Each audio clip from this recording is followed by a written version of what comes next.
എല്ലാ കുട്ടികൾക്കും brain tech എജ്യുവിലേക്ക് സ്വാഗതം. വായന ദിന ക്വിസിന് വേണ്ടിയിട്ടുള്ള പാർട്ട് 5 വീഡിയോയാണിത്.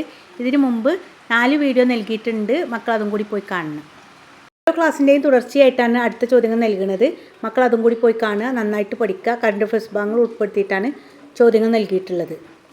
ഫസ്റ്റ് ക്വസ്റ്റ്യൻ: ജനിച്ച 19-ാം മാസം പ്രായമായപ്പോൾ അസുഖബാധിതയെ തുടർന്ന് കാഴ്ചയും കേൾവിയും നഷ്ടപ്പെട്ട അമേരിക്കൻ എഴുത്തുകാരി.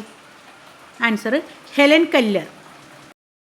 കാസർഗോഡ് ഗ്രാമത്തിലെ എൻഡോസൾഫൻ ഇരകളെ മുൻനിർത്തിക്കൊണ്ട് അംബികാസുധൻ മാങ്ങാട് എഴുതിയ നോവൽ ഏതാണ്? എൻ മഗജെ. മലയാള സിനിമയുടെ പിതാവാര്? ജെ.സി. ഡാനിയൽ. രാഷ്ട്രപതിയുടെ വെള്ളി മെഡൽ നേടിയ ആദ്യ മലയാള സിനിമ ഏത്? നീലക്കുയിൽ. രാഷ്ട്രപതിയുടെ സ്വർണ്ണ മെഡൽ നേടിയ ആദ്യ മലയാള സിനിമ ഏതാണ്? ചെമ്മീൻ. ഇന്ത്യൻ പോസ്റ്റൽ സ്റ്റാമ്പിൽ പ്രത്യക്ഷപ്പെട്ട ആദ്യ മലയാള കവി ആര്? കുമാരനാശാൻ. കുമാരനാശാൻ രചിച്ച ആദ്യത്തെ ഖണ്ഡകാവ്യം ഏതാണ്? വീണപൂവ്. കേരളഗാനം രചിച്ചതാര്? ബോധേശ്വരൻ. കേരള കലാമണ്ഡലം സ്ഥാപിക്കാൻ മുൻകൈയെടുത്ത കവിയാര്? വള്ളത്തോൾ. കേരള വാൽമീകി എന്നറിയപ്പെടുന്നത് ആരാണ്? വള്ളത്തോൾ നാരായണ മേനോൻ. വീണപൂവ് ആദ്യമായി അച്ചടിച്ച പത്രമേത്? മിതവാദി. കുമാരനാശാൻ രചിച്ച അവസാനത്തെ ഖണ്ഡകാവ്യം ഏത്? കരുണ.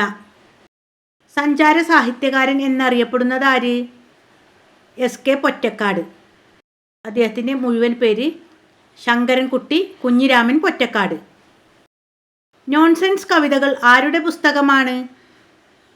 കുഞ്ഞുണ്ണി മാഷ്.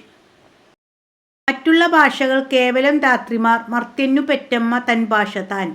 ആരുടെ വരികളാണ്? വള്ളത്തോൾ. മക്കളെ, നല്ല മഴ ആയതുകൊണ്ട് സൗണ്ട് ക്ലിയർ ഇല്ല അല്ലേ? കഴിഞ്ഞ വീഡിയോയിൽ മക്കൾ ചോദിച്ചിട്ടുണ്ടായിരുന്നു മഴ ആയതുകൊണ്ടാണ്. നല്ല മഴ പെയ്യുന്നുണ്ടല്ലോ നിങ്ങളെ ജില്ലകളിലൊക്കെ അല്ലേ. ചില ജില്ലകളിൽ റെഡ് അലേർട്ടും യെല്ലോ അലേർട്ടൊക്കെ പ്രഖ്യാപിച്ചിട്ടുണ്ട്. മക്കൾ വെള്ളക്കെട്ട്, അതുപോലെ പുഴ, തോട് എന്നീ സ്ഥലങ്ങളിലൊന്നും പോകാതിരിക്കുക, വീട്ടിലിരിക്കുക, നന്നായിട്ട് പഠിക്കുക. Okay, thanks for watching.